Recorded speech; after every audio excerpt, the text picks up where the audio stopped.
ሰላም ውድ የኤቢሲ ትረካ ቻናል ቤተሰቦች እንደምን አላችሁ? ህይወትን በንባብ በሳቅና ወቅታዊ ጉዳዮችን የምንቀስምበት ትንሹ ነገር ግን ልብ የሚነካ ማዕዳችን ነው። በዚህ ቻናል 4 ዋና ዋና መርሃ ግብሮች አሉ። አንደኛ ትውስታ። በዚህ ፕሮግራም የሰዎችን አስደናቂ የህይወት ጉዞ እንተርካለን፣ በስራዎቻቸውም ይወሳሉ። ሁለተኛ ወቅታዊ። እሱም በየወቅቱ የሚፈጠሩ አዳዲስና ትኩስ ክስተቶችን የምናቀርብበት ፕሮግራማችን ነው። ሶስተኛ የንባብ ሰዓት። በዚህም መጽሐፍትን እያነበብን ለእናንተም የምንተርክበት ፕሮግራም ነው። የመጨረሻው ደግሞ ሳቅና ድንቅ። በዚህ አስቂኝ እንዲሁም አስገራሚ ክስተቶችን ይዘን እንቀርባለን። ታዲያ እነዚህን ሁሉ በአማራ አቀራረብ በትረካ መልኩ በአንድ ተቀናጅተው የሚያገኙበት ቦታ ኤቢሲ ትረካ ቻናል ነው። ስለዚህ ሰብስክራይብ በማድረግ የደወል ምልክቷንም በመጫን ከኤቢሲ ትረካ ጋር ቤተሰብ ይሁኑ። እያንዳንዱን ታሪክ፣ ሳቅና መረጃ በቅርበት ይከታተሉ። ኤቢሲ ትረካ በልዩ ጣዕም። ጀዋር መሐመድ አልጸጸትም ያለው አብዮተኛ። በኢትዮጵያ የፖለቲካ ታሪክ ውስጥ ባለፉት ጥቂት ዓመታት እንደ ጀዋር መሐመድ ያለ አወዛጋቢና ተጽዕኖ ፈጣሪ ሰው የለም ማለት ይቻላል። የሚሊዮኖች ተከታይ ያለው የፌስቡክ ገጹ ባለቤት፣ የኦሮሚያ ሚዲያ ኔትወርክ መስራች፣ የ2016 የኦሮሞ ተቃውሞ አደራጁ፣ ከዚያም የማረሚያ ቤት እስረኛው፣ በመጨረሻም ስደተኛው። አልጸጸትም ሲል በመጽሐፉ ትውስታውን ያሳተመው ጀዋር መሐመድ የዛሬው ባለ ታሪካችን ነው። ውድ የኤቢሲ ትረካ አድማጭ ተመልካቾቻችን ዛሬ ግንቦት 12 2026 እንደ ኢሮፓውያን አቆጣጠር የጀዋር መሐመድ ልደትን በማስመልከት ልናወሳው ወድናል። እስከ ታሪካችን ፍጻሜ ድረስ አብራችሁን ቆዩ። ጀዋር መሐመድ እንደ ኢሮፓውያን ካላንደር 1986 ግንቦት 12 ከአባት ሲራጅ መሐመድና ከእናቱ ሸምሲ ተላ ተወለደ። በልጅነቱ በአርሲ ክፍለ ሀገር በጥሙጋ ከተማ ያደገው ጀዋር ባደገበት አካባቢ በኦሮሞ ፖለቲካ ውስጥ ትልቅ ስም ያላቸው ታጋዮች የወጡበት እንደሆነ በተደጋጋሚ ሲናገር ተሰምቷል። እርሱም በእንዲሁ አስተሳሰብ ታንጾ እንዳደገ አሁን ላይ የደረሰበት ደረጃ ጉልህ ማሳያ ተደርጎ ቢወሰድ የተጋነነ አይሆንም። ጀዋር ያደገው በኦሮሞ ትግል ውስጥ ነው። በመጀመሪያ ደረጃ ትምህርቱን በአሳላ ከሚገኘው ካቶሊክ ትምህርት ቤት ጀምሮ በአዳማ ሊቀጥል ችሏል። ኋላም በ2003 ወደ ሲንጋፖር ዩናይትድ ወርልድ ኮሌጅ ነፃ የትምህርት ዕድል አግኝቶ ወደዚያው አቀና። ከዚያም ወደ አሜሪካ በመሻገር ከስታንፎርድ ዩኒቨርሲቲ በፖለቲካል ሳይንስ የመጀመሪያውን ዲግሪ ለማግኘት በቅቷል። በዚህም ባለማቆም ከኮሎምቢያ ዩኒቨርሲቲ በሰብአዊ መብት ማስተርስን ተቀዳጅቷል። በትምህርቱም ጎበዝ ተማሪ እንደነበር ብዙ በቅርበት የሚያውቁት ሰዎች መስክረውለታል። ታዲያ ጀዋር ዛሬ ላይ ሊወሳ ያበቃው ምንድነው? ጀዋር መሐመድ በውጭ ሀገር ቆይታው ላቅ ያለ ዕውቀት ቢያገኝም ልቡና አእምሮ ግን ወደ ሀገሩ ትግል ያዘነበለ ነበር። ይህንም በአንድ ወቅት ከኤልቲቪ ወቅታዊ ጋር በነበረው ቃለ መጠይቅ እንዲህ ሲል ገልጾ ነበር። ውጭ ሀገር በሄድኩበት ወቅት ብዙ ቦታ ነው ሄድኩት። ዓለምን በደንብ ነው ያየኋት፣ በጎዋንም ክፋቷንም። ስተኛ አንድ ቀን ሚኔሶታ ስተኛ አንድ ቀን ስለ ሚኔሶታ በህልሜ አይቼ አላውቅም። ኒውዮርክ ባለሁበት ወቅት አንድ ቀን ኒውዮርክ መንገድ ላይ በእንቅልፍ በህልሜ አይቼ አላውቅም። ሁሌም ያቺ ያደርኩባት ድሙጋ ሰፈር ነች የምትታወሰኝ። ስለዚህ ድሙጋን፣ ኦሮሚያን፣ ኢትዮጵያን ከችግር ሊያወጣ የሚችል ማንኛውንም ኃላፊነት ለመወጣት ዝግጁ ነኝ። ይህንንም ሐሳብ እውን ያደርግለት ዘንድ የግዞት አክቲቪዝምን በስፋት አንቀሳቅሷል። ከአሜሪካ ሆኖ ጃዋር የኢትዮጵያን መንግስት በማጥቃት ግንባር ቀደም ሆነ። በተለያዩ ሚዲያዎች በማህበራዊ ድረገጽ በሚሰጠው ትንተና ከፍተኛ ተደማጭነትን ያገኝ ጀምሯል። በ2013 የኦሮሞ ሚዲያ ኔትወርክን በማቋቋም የኦሮሞን ህዝብ ትግል በዓለም አቀፍ ደረጃ ማስተጋባት ጀመረ። በአንድ ወቅት በአልጀዚራ ላይ ቀርቦ ስለ ማንነቱ በተጠየቀ ጊዜ እንዲህ ሲል ነበር የመለሰው። Okay, so Jawar, I'm just curious, are you Oromo first or Ethiopian first? I am an Oromo first. እኔ በመጀመሪያ ኦሮሞ ነኝ የሚለው መልሱ በብዙ ኢትዮጵያውያን ዘንድ ተቃውሞ ቢያስነሳበትም በኦሮሚያ ክልል ውስጥ ግን የፖለቲካ ሱናሚ ያስነሳ። በተለይም በጊዜ ሂደት በወጣቱ ዘንድ እየተፋፋመው የመጣው ተቃውሞ በአብዛኛው ከጀዋር መሐመድ ጋር አብሮ ይነሳ ጀመረ።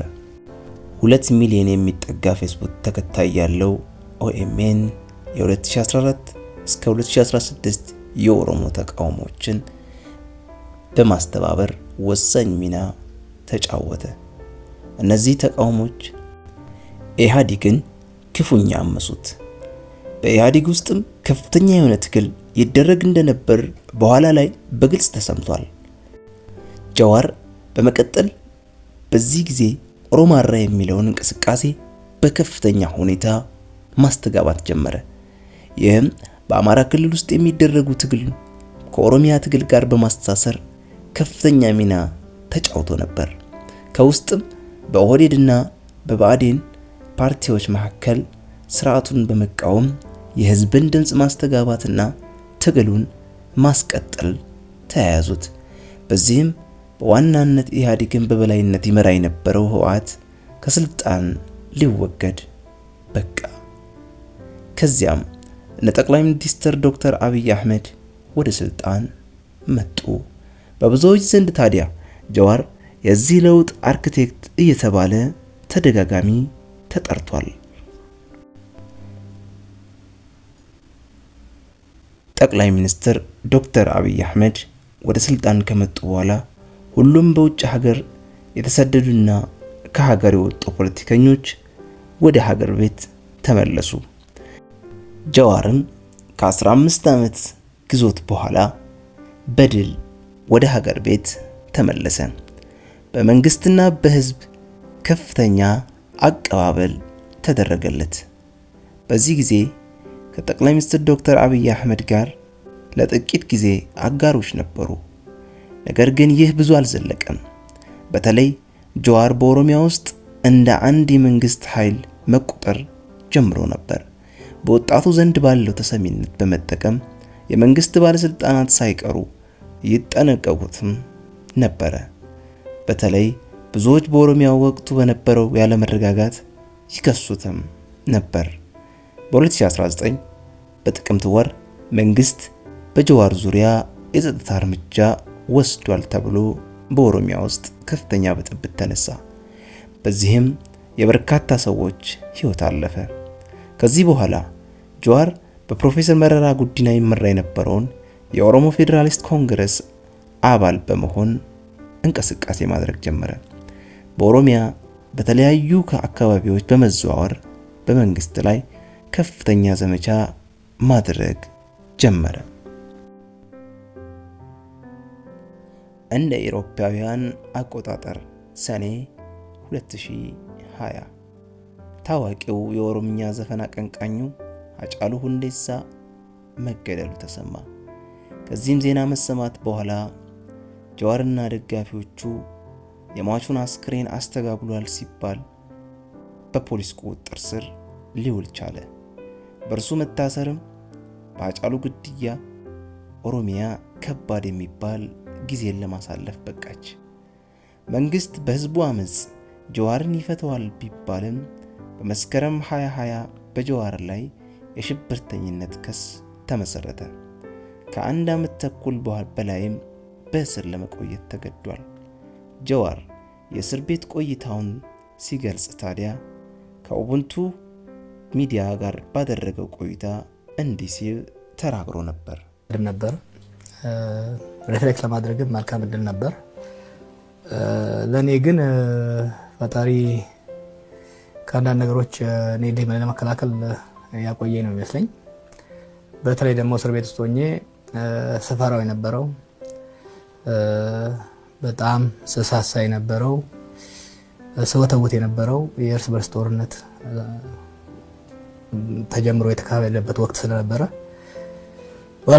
ባልታሰር ኖሮ ከአንድ ወይም ከሌላ ወገን ተስቤ ልሳተፍበት እችል ይሆን ኖሯል ብዬ ስለማስብ በዛ የደም አፋሳሽ በጣም አሳፋሪ አሳዛኝ የእርስ በርስ ጦርነት ውስጥ ባለመሳተፌ በጣም ደስተኛ ነኝ።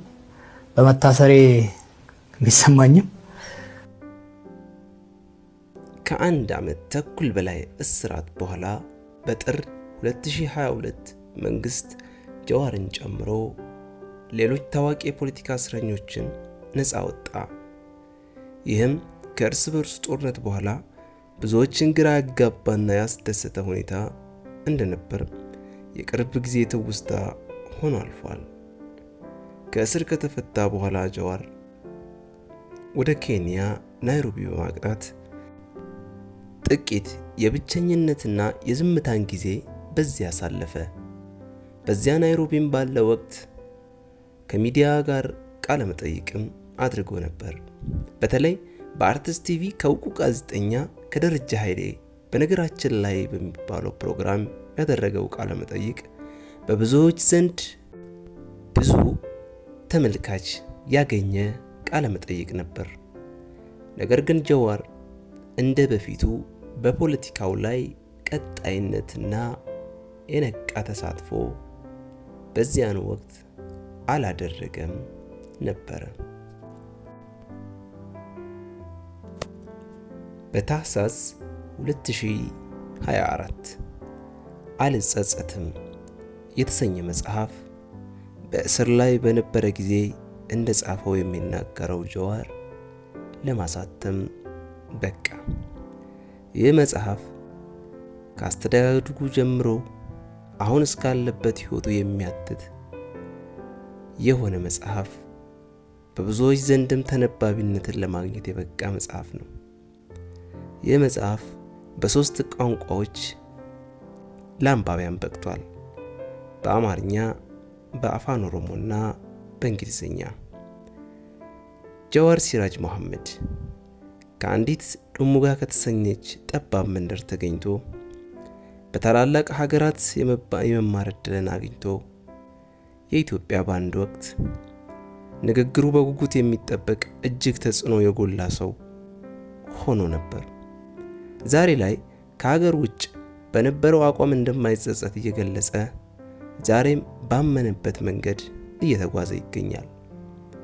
እኛም ዛሬ ግንቦት 12 2026 የውልደት ቀኑን በማስመልከት በኤቢሲ ትረካ ትውስታ በተሰኘው ፕሮግራማችን ላይ በዚህ መልክ አወሳ ነው። ይህ ፕሮግራም ታላላቅ ሰዎችና ተጽዕኖ ፈጣሪዎች በውልደት ዕለታቸው የምናወሳበት መርሃ ግብር ነው። ውድ አድማጭ ተመልካቾቻችን የዛሬውን ባለ ታሪክ ባጭሩ በእንዲህ አወሳ ነው። ጀማሪዎች ስለሆነን ሰብስክራይብ ማድረግ እንዳይረሳ፣ ላይክ ሼር ያድርጉና ያበረታቱን። በሌላ ፕሮግራም በሌላ ርዕስ በሌላ ባለ ታሪክ እስከምንገናኝ ድረስ ቸር ሰንብቱ።